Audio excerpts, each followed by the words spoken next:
This webinar that I'll be talking about, as I mentioned, it's on LinkedIn and it's crafting a LinkedIn profile. It builds on Maria's webinar that she did a couple of weeks ago, her job seeker skills webinar. So if you haven't already watched that, if you missed that webinar, you can watch that on our ACES YouTube channel. The link's there. You can also go to our website, which is electromaterials.edu.au. You can go there and you can go to the ACES from home page and all the webinars are there. So not just this one. So if you missed any, you can go there. But if you haven't already, I would encourage you to go watch and listen to Maria's job seeker skills webinar, because what I'm going to be talking about today certainly builds on that. And she mentions LinkedIn in her webinar and the importance of it as well. So yeah, go and watch that maybe after this, and it might also provide a bit of a foundation to this webinar and a bit of a foundation for you as a job seeker going forward after your studies, or going forward into a new position. All right, so this is on social media, this is on LinkedIn particularly, but question I sort of want to ask everyone, and you don't need to answer it now because you're going to be on mute, but are you following ACES on social media currently? The platforms, at least you have an account. So we're on Twitter, we're on Facebook, newly on Instagram for probably a year or so, or 8 months. And of course we're on LinkedIn. So if you are on those platforms, I would suggest you follow ACES and engage. Twitter, Facebook, LinkedIn, and Instagram, we post daily. So whether that is some news, whether that's a new paper that's been published, a video, a link to a webinar like this, a replay of a webinar, like those pages, follow those pages, and engage.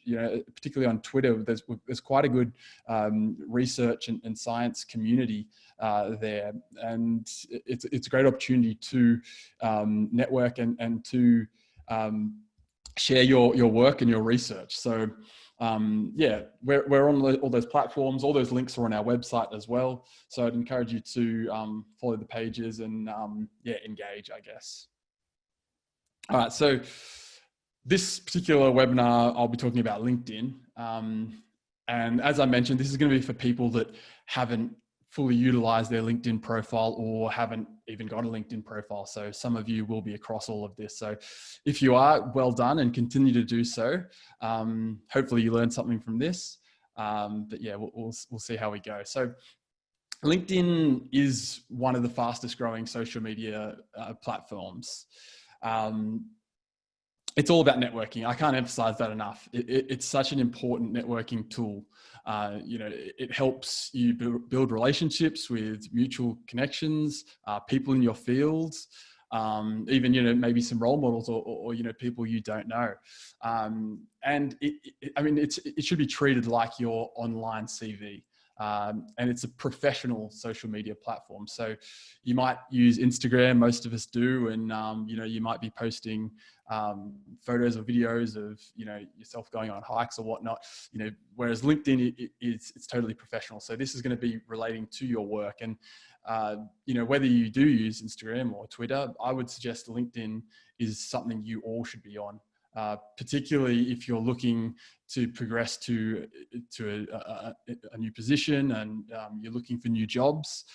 This is where you should be showcasing your expertise and your skills, your education, and who you are. Recruiters now use LinkedIn more than ever, and it really is the way of recruiting. As we've seen this whole online shift because of COVID, LinkedIn is going to be one of those things that is used even more and more. And we're doing this over Zoom, and LinkedIn and Zoom are going to go hand in hand with online interviews and whatnot, especially if you're working from home. Gone are the days are those printed off CVs. I mean, they're still valid, and it's still important to have a CV, but LinkedIn is certainly something that is very important for yourself as a professional. And even if you do have a well, you should, for those people that do have a CV, you should put your LinkedIn profile on that CV. You should have your link to your LinkedIn profile at the top of the page, or somewhere that's clear to be noticed. So a recruiter or someone that wants to find out a little bit more about you as a professional can go to and look at your profile. But you know, in addition to that, it's more than just an online CV. You know, LinkedIn it's a social platform. It encourages sharing, and you know, like Twitter, like I mentioned earlier, it's a place for you to link to your work, to share your work, to, you know, link your papers and other publications, or, you know, news that you might be a part of. If, you know, you got a grant to do some more work and there's a news article, you can share that on your LinkedIn, and that can tie into your profile very nicely. You can also treat LinkedIn as a place to write posts and articles. You know, we've got some of our researchers do that very well. Gordon's very well across that. He writes articles quite regularly, and they do get received quite well.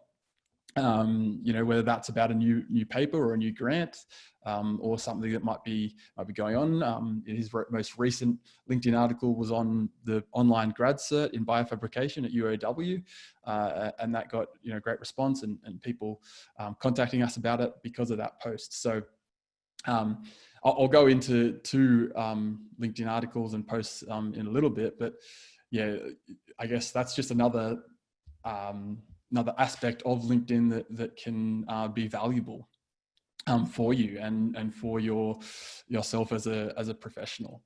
But, you know, all in all, LinkedIn is a place to showcase your skills, your experience, your work and research, and it's a place where you can actually show off a little bit, show off about you know, the work that you do. All right, so now I'm going to go through you know, just the basics, I guess. So, like I said, this is going to be great for people who haven't used LinkedIn at all or aren't utilizing their profile. So it might be a bit very basic and common knowledge for some of you, because I know some of you do a great job and you know, across this and have great LinkedIn profiles. So you're gonna have to excuse me if you know all this type of stuff. But yeah, if you don't, I hope you get something out of it. So we'll use my LinkedIn profile as an example. So we'll start from the top. So creating the perfect LinkedIn profile. Use a current professional photo. There's so many LinkedIn profiles that don't even have profile photos. Even, you know, some of our researchers that I've noticed just haven't even bothered to put a profile photo there. And that's such a simple thing to do. But if you don't have a profile photo, you know, there's really no validity to your profile. So make it recent, make it professional. You know, I probably wouldn't use a profile photo of yourself, you know, at a cafe having a coffee, or, you know, with your mates. Make it professional. And, you know, this doesn't have to be on a DSLR camera. Everyone's got a phone now that can take decent enough photos. So get someone to take a nice headshot of yourself. You know, if you want to, you can edit it a little bit and throw it up there. It's one of the most important things, and it's just crazy to see how many people don't have a photo on their LinkedIn profile, because it's sort of the starting point, really. You know, when you create a profile, that should be one of the first things you do. You can put, as you see in the background, I've got like a banner photo, which I just created in Canva. You know, that's not really necessary. I just did that because it was a bit of fun, I guess. But that's not necessary, because LinkedIn has a pretty nice little template there, stock sort of banner image, which looks good as well. But yeah, certainly you need a good profile photo, and it should be your starting point. Then under my name there, Communications and Media Officer at the University of Wollongong and ACES. That's where you want to put your current role. But if you don't want to put your current role there, you could just put your profession. So, you know, you could just say material scientist, or, you know, whatever your area of expertise is. Or, you know, as I've done there, put the actual position you currently hold. So this is another thing that it's a pretty simple one, but it's something that so many people fail to do, and that is updating your profile URL, making it unique. So that's my profile URL there. As you see, linkedin.com/in/Samuel Findlay. So when you create a LinkedIn profile, it just generates a URL for you. It'll be a lot of numbers and letters. It's just a random URL. So that should be one of the first things you do as well. Once you've added your profile photo and you've put in the title, your role, and what you do for a profession, you should go to the contact info, and that's where you edit this. And you click next to your profile URL edit, and then you can change that to your unique URL. So I would suggest just making it your name. That's the most obvious thing to do, as I've done there. So you've got any other website? So I've just got a personal website there, and that's that just sort of links to all the work I do. So that's got work that I've done with ACES, such as the ACES podcast or whatnot. But if you don't have a personal website, just add whichever university you're at. You might have a staff profile, or I know a lot of you as researchers have scholar pages. So that's a good website there to put. But you basically just want to link to another profile that you've got, or you could even link to the ACES website if you don't have a scholar page, or you don't have much on your scholar page at the moment. So that's something that it's just pretty easy to do, really, and you don't have to have a website, as I said there. Obviously, you want to put a contact. This stuff's pretty simple, but you want to put a contact email there. So putting the best place to contact you, so your professional email there. I've linked Twitter as well. On here, you want to just sort of keep it to your professional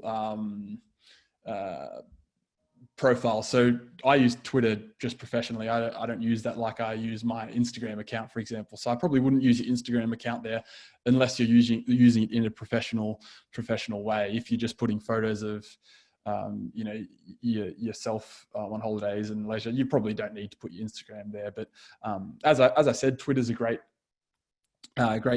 platform, so I'd encourage you also to use that. Maybe there's a follow-up webinar there on Twitter, and I'll just click across. Sorry, I should have clicked across earlier. So put your Twitter if you've got one there, and birthday is not important. That I've just put mine there, so feel free if you want people to know when your birthday is. You could also add that as well. All right, let me just click across. All right, so bio. This is where you can put a little bit of your personality into it. This is another thing that people often leave blank. It's amazing. Like, the first three things LinkedIn sort of gets you to put in, people just skip. And I guess that could be a lot of things. People just sign up and don't have the time to put into it. But I mean, that's something that I would say is with LinkedIn, you want to create time to be able to go through it and to spend time to make it actually a valuable platform. If you're just going to create one and you're just going to do it sort of half-assed, and you're not going to put in the time to make it what it should be and to showcase you fully, it's probably not worthwhile. So you definitely put in the time to do that. And this is one of the basic things that you should be putting in is a bio. So this is where you can put in a little bit of personality as well. You want to write in first person, and as I've said there, make it memorable. Don't write the same thing that everyone else writes. Put a flair into it, but keep it professional and respectful. There's mine there. I mean, I really did put a bit of personality into it, I guess. I tried to make it fun, and you don't have to do something similar to that, but it's an opportunity for you to, I guess, show, as I said, show your personality and show the person you are, and you should have a bit of fun with it in a respectful and professional manner. All right, so moving down the line, so you've got education, experience in education, I should say. Now, this is your time to really show off. So you want to put in all your expertise and all your positions, especially the ones that relate to your current profession. So you might not want to put in if you worked at McDonald's when you were 16. That's probably going to be irrelevant. But you certainly want to put in all your positions that you've done that relate to your current work. So as you can see there, I've got the positions that I currently hold, but further down, I've got all the positions that I've also, and all the experience that I also have. But you can also highlight your work here. So this is something that a lot of people don't do either, and it's a pretty simple thing to do, is linking to work or linking to external media, such as, websites, videos, news stories, for that position. So as you'll see there under the Communications and Media Officer at ACES, I've got a link to the ACES podcast, which we recently launched. I've also got a link to the ACES website. And then under the next position, the University of Wollongong position, I've got links to some articles I've done with UOW PhD students there. Under the TriCEP position, I've also got a link to the TriCEP website. So, that if you hold a position as a researcher within your university, you might want to put under there, if you've published a paper, you might want to put the paper link there, or you might want to put a link to a story that's been written about you or your research or something that you've been a part of. But it's a great place to sort of show off that experience rather than just, saying this is the position I hold. You can actually show something that's a bit more credible and show examples of your work. And you can really tell your story. I mean, that's what you're really doing here. It's a CV, but it's so much more than that as well. You can show people the person that you are and the type of work that you've done throughout your life. You can also add volunteer experience in it as well. That's important, I think.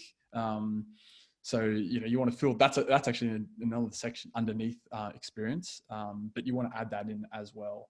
Let me just click next slide. As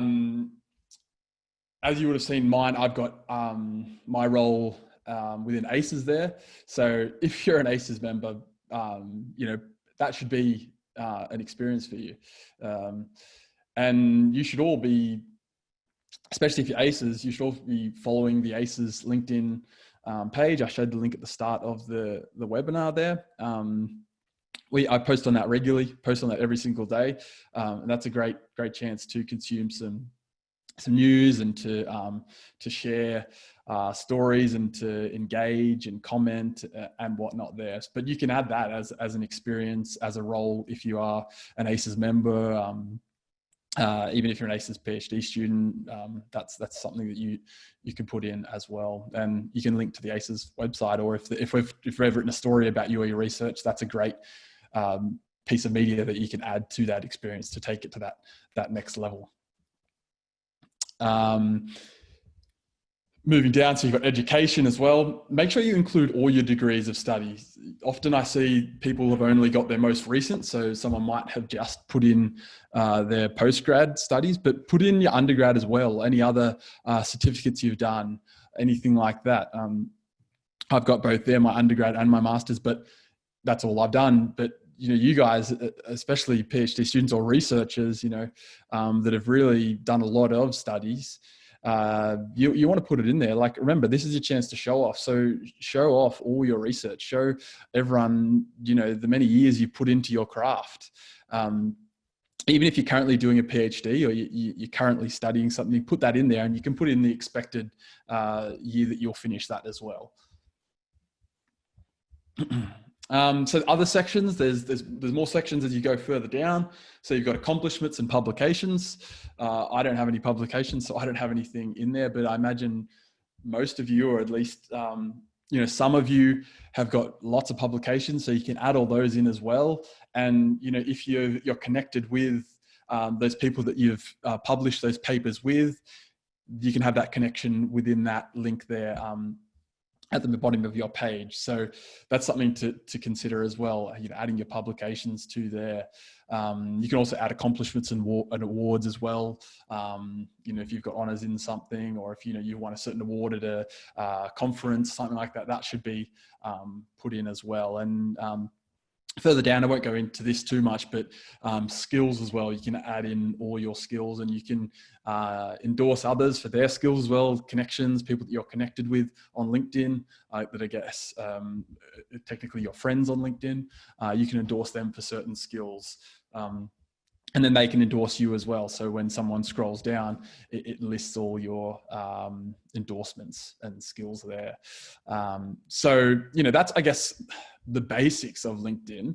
And like I said, some of you are going to be all over this, and others haven't got a profile yet. But these are things to consider. But like I said, it is just spending that time to go through it and do a good job with it. Take it seriously. Block out some time in your day, in your week, in your schedule, to actually treat this like a valuable part of your work, because it is important, as I've said. So we've sort of gone through, I guess, some basics, but your profile, if you've done all those type of things, it should look something like this. But even better, of course, because you guys are much smarter than me. As you can see there, you got my header. I've got profile photo. I've got my current position. If you clicked on contact information, you would see what I had shown earlier. I've got my unique URL there, very important. I've got a little blurb, a little about me, experience. I've got all the positions that are relevant to my profession and what I do for a living. And I've got links and media that relate to each position there. So as I said earlier, for ACES podcast, ACES website, some under UOW, I've got interviews and articles that I've done with UOW PhD students. Going down, the Tricep website there, and then some various other jobs that I've done. When I worked for Broadsheet as a freelance writer, I've got a few articles there just to show examples of my work. And you can do that with your studies or with the jobs that you're in. It's so easy to do, and it's something that just really takes that experience section to a whole nother level. And a lot of people don't do it. So I would encourage you to do that as well. Education, as I've gone through there, make sure you put in all of your all the degrees you've done. Don't just put in your most recent. Obviously, people are going to know that if you've got a PhD that you've done some sort of undergraduate study, but put it in. It only takes 2 seconds. As you can see, the licenses and certifications, I'll talk about that in a second, but LinkedIn is great as well for doing short courses, through your institutions and your universities that you may be with. You should have access to LinkedIn Learning. And I'll go into that in a moment, but there's so many courses that you can do. So I've done a communicating with confidence course. It only, it was a very short course. It was just a series of videos with a little test at the end. And then you get that certification at the end. And that also adds to your LinkedIn profile there. But I'll go into LinkedIn Learning in a second. And then further down, volunteer experience, skills and endorsements, as I mentioned earlier. And there's the many people that have endorsed me for, certain things. And then I don't have any publications or amazing awards like you might have. So I didn't include that in there, but that would fit right underneath skills and endorsements as well. All right. So as I mentioned, LinkedIn is more than an online CV. We've sort of gone through and broken down, I guess how to craft a LinkedIn profile that looks professional and is complete. But once you've done that, there's so much more you can do on LinkedIn. So I mentioned it earlier, but you can write LinkedIn blog style articles. So as you'll see there on the right, that's an article that Gordon wrote. And he's very active writing articles. As you see, he's got 44 articles, which is quite good. And he's just written on some recent research there. That's the Sutro research there with Mario and Sean. So he's written about that research. and that got 93 people that liked it, a few people shared it, and some comments as well. So I'd encourage you to do that as well if you've got some spare time. Write an article about some of your research, or about something that's relevant to your work. And it's a good chance to further show off what you do. And if you're an ACES member as well, if you write an article like that, if I don't see it, let me know, and I'll share that as well. I'll share that on all our channels, and I'll put it on our website. I often repurpose all the LinkedIn articles that Gordon does and all the LinkedIn articles that our other researchers have done, and I put them on our ACES website as well. So if you are interested in doing something like that and you are an ACES member, let me know, and I'll share that as well. So LinkedIn is also, in addition to writing articles, you can treat it sort of like a Facebook, I guess. You can just write short updates, and that can also, if you don't want to write a full article, you could just write a short update that links to a paper, for example. Obviously, LinkedIn, it's a recruiting website at the end of the day, so it's a place where you can apply for new jobs. You can also post jobs on there. If you're looking for a PhD student or something like that, LinkedIn's a great place where you can post that position that's vacant. Just link to your university website that is advertising that PhD position. Like Facebook, you can join groups on LinkedIn. We've got an ACES students, staff, and alumni closed group. So if you aren't on that group, on a part of that group, I should say, let me know, or go to the page, just search for it and it'll come up, ACES students, staff, and alumni, and request access. And if you're ACES, I'll accept you.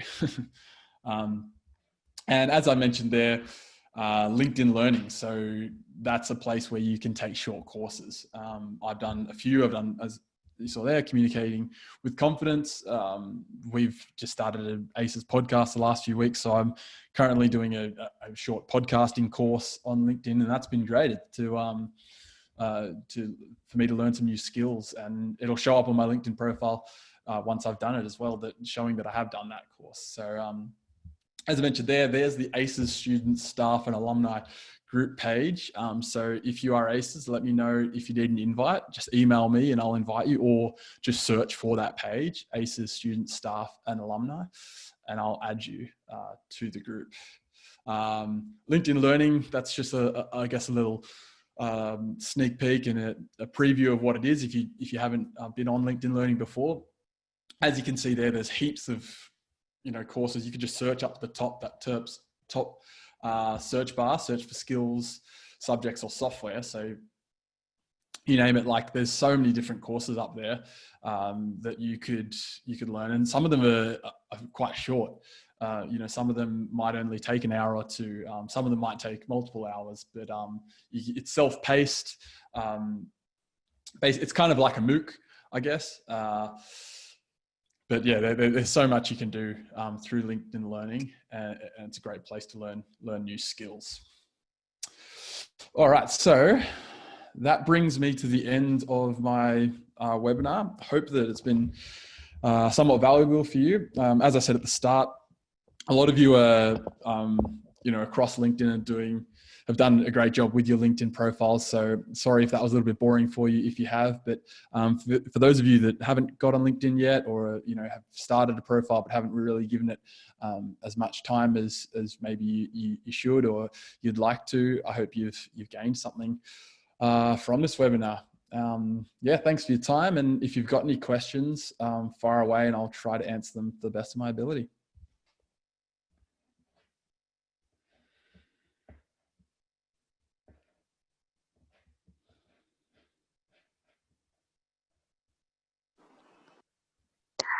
Hey Sam, it's Lauren.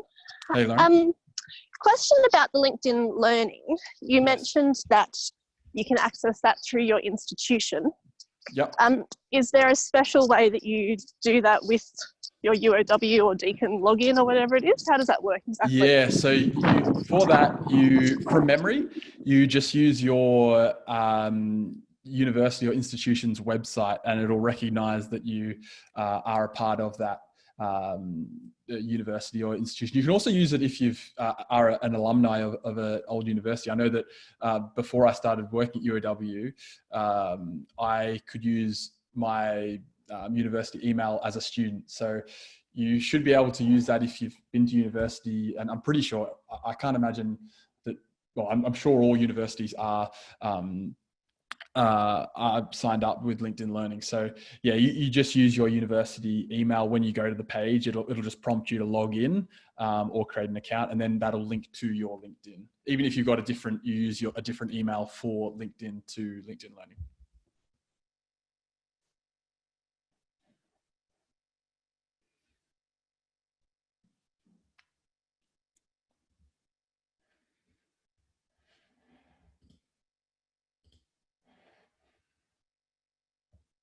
And yes, Jeremy Denora, sorry, I've just opened up the chat now. LinkedIn Learning is Linda. So LinkedIn bought Linda would have been about a year ago. So it was formerly known as Linda. Yeah, and they've just changed, I guess, the look of it now. So yeah.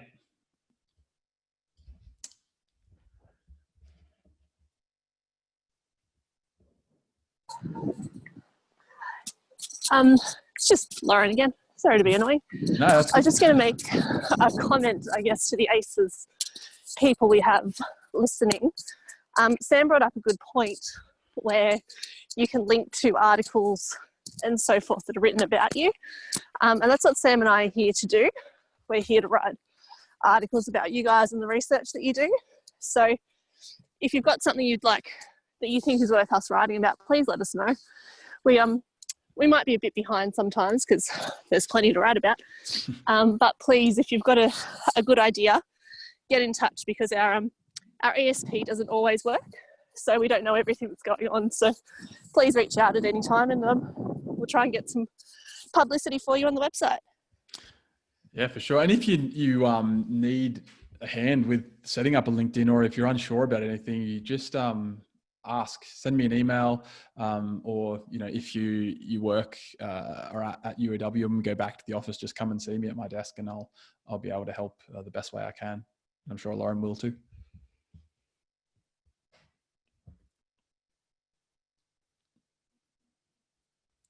And to the person that asked, sorry, I'm not sure who that was, can you share the slides? Yeah, for sure. I will talk to Delvine about the best way to do that if I can.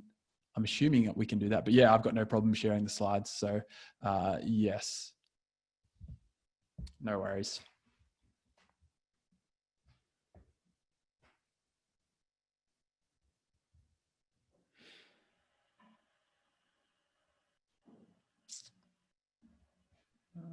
All right, doesn't seem like there's any other questions.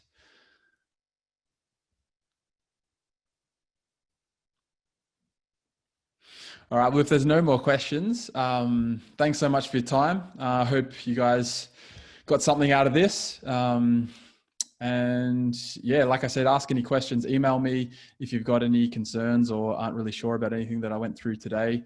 And yeah, thanks for your time today, and thanks for your time throughout this whole ACES webinar series.